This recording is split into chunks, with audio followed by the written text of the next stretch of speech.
아빠가 들려주는 옛날 이야기. 한국 신화편. 세상을 건 피할 수 없는 쌍둥이들의 내기. 대별왕, 소별왕 이야기. 저번에 천지왕과 총맹부인 이야기 들려줬지? 오늘은 그 천지왕과 총맹부인 사이에서 태어난 대별왕과 소별왕에 대한 이야기를 들려줄게. 대별왕과 소별왕 두 아이는 하루가 다르게 쑥쑥 자라났어. 어머니 총맹부인이 모자람 없이 잘 자라도록 하려고 노력한 덕분에 두 아이들은 잘생기고 또 튼튼한 아이들로 성장했지. 그런데 어느 날 동네 친구들과 놀러 나갔던 아이들에게 무척 속상한 일이 생겼단다. 야, 너 때문에 우리 편이 졌잖아. 거기서 네가 먼저 달려가면 어떡해. 같이 가야 할 거 아니야. 그게 왜 나 때문이야. 너네가 너무 느리니까 날 못 쫓아온 건 가지고 왜 나를 탓해. 애초에 더 빨리 뛰었으면 됐잖아. 뭐? 같이 놀 때는 서로 속도를 맞춰야지. 우리 아버지가 놀 때는 그렇게 해야 한다고 알려주셨다고. 너네 아버지는 그런 거 안 가르쳐 주셨어? 그런 거 안 가르쳐 주셔도 내가 이렇게 빠른데 내가 더 잘하면 되는 거잖아. 뭐가 문젠데? 답답해. 이래서 우리 아버지가 아버지 없는 후레 자식들이랑은 놀지 말라고 했나 봐. 이제 너랑 안 놀아? 이 후레 자식아. 뭐야? 너 뭐라고 그랬어? 후레 자식? 너 이리 와. 혼 좀 나볼래? 그만해, 소별왕아. 아무리 그래도 친구를 때리면 어떡해. 어머니가 얼마나 속상하시겠어. 그만 놀고 집에 가자. 너도 아버지 없다고 놀리는 거 아니야? 동생이 때린 건 미안하다. 그만 싸우고 이제 그만 돌아가자. 하지만 대별왕도 소별왕 못지않게 속이 상한 건 마찬가지였어. 그리고 왜 우리에게는 남들 다 있는 아버지가 없을까 궁금했어. 그래서 집에 돌아온 형제는 어머니 총맹부인에게 물어봤어. 어머니, 우리는 왜 아버지가 없어요? 애들이 아버지 없는 후레자식이라고 놀린단 말이에요. 저도 속상하긴 해요. 그리고 아버지가 어떤 사람인지 궁금하기도 해요. 아버지는 돌아가셨나요? 어떤 분이셨어요? 좋은 분이셨나요? 얘들아, 나도 너희들 마음 잘 안다. 태어나서부터 아버지를 한 번도 보지 못했으니 얼마나 궁금하고 보고 싶겠니? 이 어미도 아버지가 너무나 보고 싶구나. 너희 태어난 이후로는 한 번도 보지 못했어. 하지만 아버지는 항상 너희를 보고 계시고 우리를 지켜주고 계시단다. 정말요? 아버지는 돌아가셔서 저희와 함께 있지 못하는 거 아니셨어요? 거짓말. 살아계시다면 왜 우리 보러 안 와요? 나도 아버지한테 사냥하는 법도 배우고 싶고 같이 놀고 싶다고요. 어딨어요, 우리 아버지? 사실 너희 아버지는 하늘을 다스리는 천지왕이시란다. 그래서 너희를 보러 오고 싶어도 워낙 중요한 일을 하고 계셔서 자리를 비울 수 없으시단다. 정말 천지왕이 우리 아버지라고요? 정말 다행이에요. 그럼 돌아가신 게 아니니 언젠가 만날 수 있는 방법도 있지 않을까요? 혹시 알고 계세요, 어머니? 너희 아버지가 다시 하늘나라로 돌아가실 때 이런 이야기를 하셨어. 너희가 태어나면 이름을 대별왕과 소별왕이라고 지어주라고 하셨어. 그리고 아이들이 어느 정도 자라면 아버지에 대해 궁금해할 텐데 그때가 되면 이걸 너희들에게 주라고 하셨어. 그러면서 고이고이 보관하고 있던 박씨를 꺼내왔어. 뭐야, 장난해요? 이건 박씨잖아요. 이걸로 뭐 어쩌라고요. 이 박씨 안에 들어있어요? 소배랑아, 뭔가 아버지가 남겨놓으신 뜻이 있겠지. 어머니, 이 박씨를 남기신 데는 이유가 있을 것 같아요. 이 박씨가 아버지를 찾아갈 수 있도록 도와주는 건가요? 글쎄다. 나도 아직 이 박씨를 심어보지 않아서 잘 모르겠다만 너의 말처럼 아버지의 큰 뜻이 있지 않겠니? 정월 첫날 돼짓날에 심으라고 하셨으니 한번 심어보렴. 소별왕은 여전히 시큰둥했지만 대별왕은 기대감에 눈이 반짝반짝했어. 드디어 정월 첫날 돼짓날이 됐고 아침부터 형제는 집마당 한켠에 박씨를 정성껏 심었어. 박씨야, 잘 자라서 우리를 아버지가 있는 곳으로 안내해 주렴. 그런데 이게 웬일이야? 보통 씨앗을 심고 싹이 나려면 물도 주고 몇 날 며칠이 지나야 겨우 자그마한 싹이 나는데 이 박씨는 씨앗을 심고 물을 주자 얼마 안 지나서 땅이 꿈틀꿈틀거리더니 큰 기둥만한 줄기가 쑥쑥 자라는 거야. 그리고는 무서운 속도로 자라나기 시작했지. 엄청나게 빠르게 자란 박줄기는 어느새 그 끝이 보이지도 않을 정도로 하늘을 높이 올라갔어. 형, 이게 뭐야? 박넝쿨이 끝도 없이 자라. 도대체 어디까지 가는 거지? 이러다 정말 하늘 끝까지 닿겠어. 맞아, 정말 대단하다. 우리 이 넝쿨 줄기를 타고 올라가 보자. 아버지가 하늘을 다스리는 천지왕님이라고 하셨잖아. 이건 박넝쿨이 아버지가 있는 하늘나라까지 자란 게 아닐까? 두 형제는 열심히 박넝쿨을 타고 올라갔어. 그때 천지왕은 하늘나라에서 제일 멋지고 큰 정자에서 신선과 바둑을 두고 있었어. 한참 바둑을 두고 있는데 웬 박넝쿨 줄기 하나가 구름을 뚫고 올라와서 정자 기둥을 휘휘 감는 거야. 그걸 본 천지왕은 드디어 우리 아들들이 나를 보러 왔구나. 오늘 바둑은 자네가 이긴 걸로 하세. 난 우리 아들들을 맞아주러 가야겠어. 나중에 봄새. 라고 말하고는 서둘러 일어나 박넝쿨 줄기가 올라온 곳으로 달려갔지. 얼마쯤 기다렸을까? 사람 손이 하나 쑥, 머리가 하나 쑥 올라왔어. 대별왕이었지.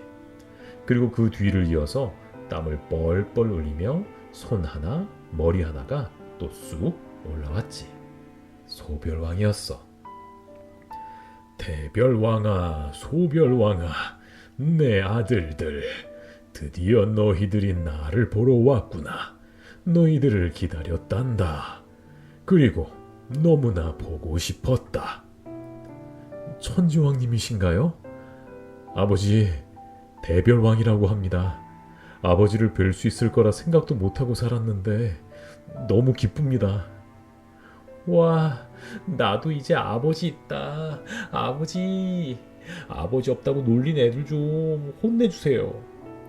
오냐 오냐, 아버지 없이 사느라 얼마나 힘들고 서러웠느냐. 나도 너희들이 보고 싶었지만 하늘을 잠시도 비울 수 없어 멀리서 바라보고만 있었느니라. 이렇게 스스로 아비를 찾아올 수 있을 만큼 커야 했기에 너희 어머니에게 박씨를 주고 기다릴 수밖에 없었단다. 이렇게 잘 큰 모습을 보니 대견하구나. 잘 왔구나. 잘 왔어. 천지왕은 너무 기뻐 하늘나라 선녀들과 신선들을 모두 불러 모아 몇 날 며칠 큰 잔치를 벌였단다. 그렇게 즐거운 시간을 보내던 어느 날 천지왕이 대별왕과 소별왕을 불러 모았어.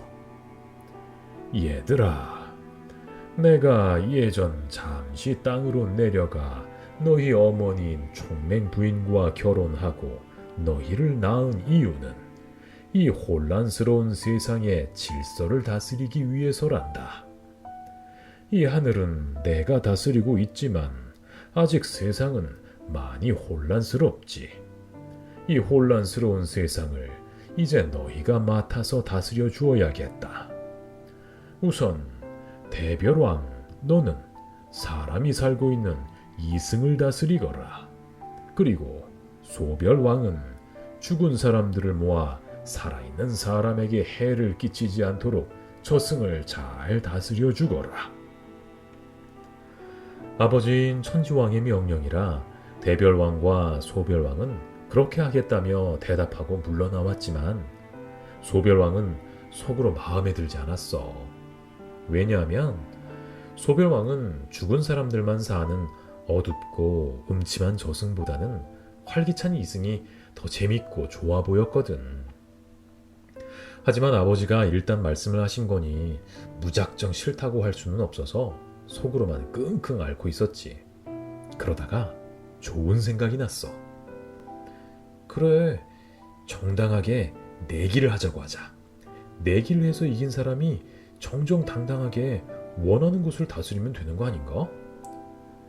대별왕은 동생인 소별왕의 마음을 이미 알고 있었지만 못 이긴 척 소별왕의 말을 들어주었어. 좋아, 네가 원하는 대로 하자. 내기 종목도 네가 정해. 뭐 할까? 소별왕은 자기가 먼저 내기를 하자고 했기 때문에 내기 종목을 자기가 고르지 못할까봐 걱정했는데 내기 종목도 자기가 먼저 고를 수 있다고 하니 내심 속으로 너무 좋았어. 자기한테 유리한 내기를 걸면 되니까. 소별왕은 수수께끼 맞추는 걸 좋아해서 수수께끼 내기를 하자고 했지. 문제는 대별왕이 먼저 냈어. 어떤 나무는 사시사철 항상 푸르고 어떤 나무는 가을이면 잎이 지는데 두 나무의 차이는 뭘까? 그야 속이 꽉 찬 나무는 잎이 지지 않고 빈 나무는 잎이 지는 거지. 글쎄, 대나무와 갈대를 봐. 마디마디 속이 비어있지만 잎이 지지 않는걸? 이렇게 첫 번째 내기에서 소별왕이 지고 말았어. 형, 한 번만 더 하자. 한 번에 끝내는 건 좀 아니잖아. 좋아. 높은 언덕에 난 풀과 낮은 곳에 있는 풀 중에 어느 쪽이 더 잘 자랄까? 정답! 바람이 불고 비가 내리면 높은 언덕에 있는 흙은 씻겨 내려가니까 잘 자라지 않을 거고 그렇게 씻겨 내려간 흙은 낮은 곳에 쌓일 테니 낮은 곳이 더 잘 자랄 거야. 맞지? 나 완전 똑똑한 것 같아. 소별아, 이거 수수께끼인 거 잊었어? 그럼 사람의 머리카락은 길게 자라는데 발등의 털은 왜 짧지? 에이, 뭐야. 삼세판이라는 말도 있잖아. 수수께끼는 이제 그만하고 꽃을 누가 더 잘 키우는지 내기하자. 마지막으로 딱 한 번만. 응? 그래, 알았어. 그럼 서천 꽃감관한테 가서 꽃씨를 먼저 받아오자. 서천 꽃감관한테 꽃씨를 받아온 대별왕과 소별왕은 각각 양지 바른 곳에 정성껏 꽃씨를 심었어. 시간이 지나자 꽃씨에서 싹이 나고 자라 꽃이 피어나기 시작했어. 그런데 대별왕이 심은 꽃씨에서 나온 꽃은 풍성하고 아름답게 활짝 피어났는데 소별왕의 꽃은 처음에는 예쁘게 피는 것 같다가 점점 시들시들 기운을 잃어갔어.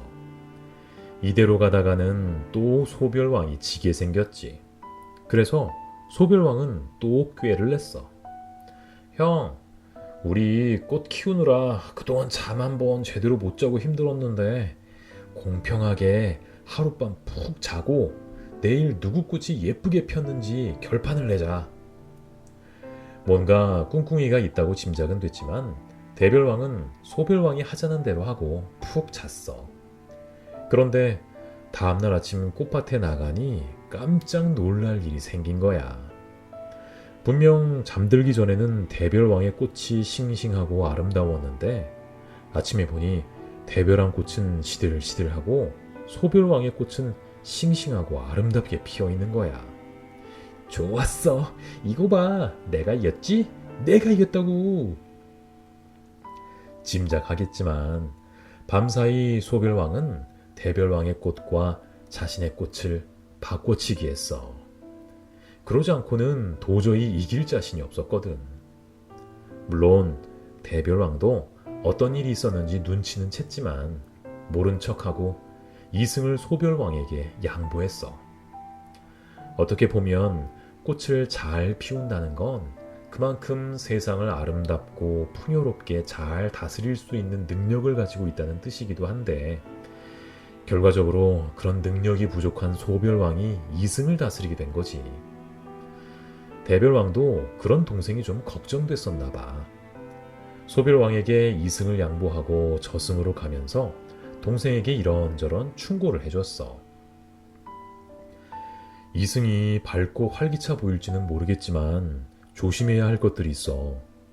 사람을 죽이는 살인자도 있고 남의 물건을 빼앗거나 몰래 훔치는 도둑들도 많지. 그리고 자기만 잘 살려고 남들을 속이는 자들도 많이 있으니까 이렇게 세상의 질서를 해치는 무리들을 꼭 조심하도록 해. 넌 잘할 수 있을 거야. 나 이제 어린애 아니거든. 형이나 귀신들 보고 놀라지 말고 잘해. 나는 알아서 잘할 거니까. 소별왕은 자신이 이승을 다스리게 됐다는 것에 마음이 들떠서 대별왕의 충고를 귀담아 듣지 않았어. 그런데 막상 이승에 내려와 보니 소별왕의 기대와는 다르게 이승은 엉망진창이었어. 일단 가장 큰 문제는 하늘에 해도 2개, 달도 2개씩 떠 있다 보니 낮에는 그늘이 없는 곳에서는 살이 타버릴 정도로 너무 뜨거웠고 밤에는 모든 걸 꽁꽁 얼려버릴 만큼 추웠지. 게다가 사람만 말하는 게 아니라 동물들도 식물들도 제각각 떠들어대니 난장판도 이런 난장판이 없었어. 심지어 대별왕이 말했던 것처럼 여기저기 강도에 도둑에 사기꾼들까지 넘쳐났어. 특히 심각한 건 살아있는 사람이랑 죽은 사람이 구분이 되지 않고 심지어 서로 말을 주고받기도 했지. 대별왕에 비해서 지혜롭지 못했던 소별왕은 정신이 하나도 없었어.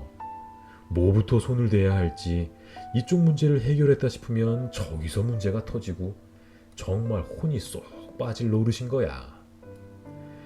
그러니 세상은 도무지 나아질 기미를 보이지 않았지. 오히려 자기가 뭔가 해보려고 하면 일이 더 꼬이는 것 같아서 이러지도 못하고 저러지도 못하고 있다가 결국은 대별왕을 찾아갔어. 형, 아무래도 난 안 되겠어. 도무지 어디서부터 어떻게 해야 할지 모르겠어. 괜히 이승을 맡겠다고 했나봐. 나 어떡해. 소별아, 우리는 누가 뭐래도 한 어머니 배에서 태어난 쌍둥이 형제야. 어려운 일이 있으면 같이 힘을 모아서 해결해보자. 대별왕은 선뜻 소별왕을 돕기로 하고 이승으로 갔어. 어디 보자. 일단 2개씩 떠있는 저 해와 달부터 정리해보자. 이렇게 말하며 커다란 활과 화살을 준비했어. 아침이 되고 해가 떠오르기 시작하자 대별왕은 해를 향해 활을 겨누기 시작했어. 활 쏘는 솜씨가 엄청 좋았던 대별왕은 한 번에 2번째 해를 쏘아 떨어뜨렸지. 그리고 밤에도 2번째 떠오르는 달을 보기 좋게 맞춰 떨어뜨린 거야. 그렇게 지금 모습처럼 해와 달은 하나씩만 남았고 사람들을 죽도록 괴롭히던 더위와 추위도 사라졌지. 다음으로 할 일은 사람과 동물, 식물들을 나누는 거였어. 지금 문제가 모두 말을 한다는 게 문제였잖아. 그래서 대별왕은 소나무 껍질을 벗겨서 말리고 빻아서 가루로 만들었어. 소나무 만지면 끈적끈적한 게 묻잖아. 바로 그걸 이용했던 거야. 그렇게 만든 가루를 세상에 골고루 뿌려주었지. 그랬더니 신기하게 사람만 그대로 말을 하고 동물들과 식물들은 혀가 딱딱하게 굳어지더니 말을 할 수 없게 된 거야. 드디어 시끌시끌했던 세상이 훨씬 조용해졌어. 자, 이제 남은 건 산 사람들과 죽은 사람들을 구분하는 거였어. 그때만 해도 산 사람과 죽은 사람들이 한 세상 속에서 섞여 살다 보니 구분하는 게 쉽지 않았지. 고민하던 대별왕은 큰 저울 하나를 만들었어. 그리고 이 저울에 한 번씩 사람들을 올라가도록 했어. 그리고 100근이 넘으면 사람으로 처리해서 이승으로 보내고 100근이 안 되면 죽은 사람으로 처리해서 저승으로 보냈지. 그런데 지금 무게 단위랑은 조금 달랐나 봐. 100근이면 거의 60kg인데 60kg 안 되면 저승 가야 되나? 아무튼 지금이랑 무게 단위는 다를 수 있지만 중요한 건 일반적인 사람보다 훨씬 가벼우면 죽은 사람으로 생각했던 거야.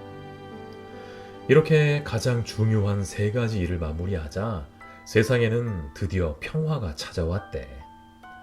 아마 이쯤 되면 대별왕의 이름이 왜 대별왕인지 알 수 있을 거야. 나도 처음에는 대별, 소별 하길래 하늘에 있는 별인 줄 알았어. 큰 별, 작은 별처럼. 하지만 이 이야기처럼 세상을 크게 구분하고 나누었다고 해서 대별왕이었던 것 같아. 어때?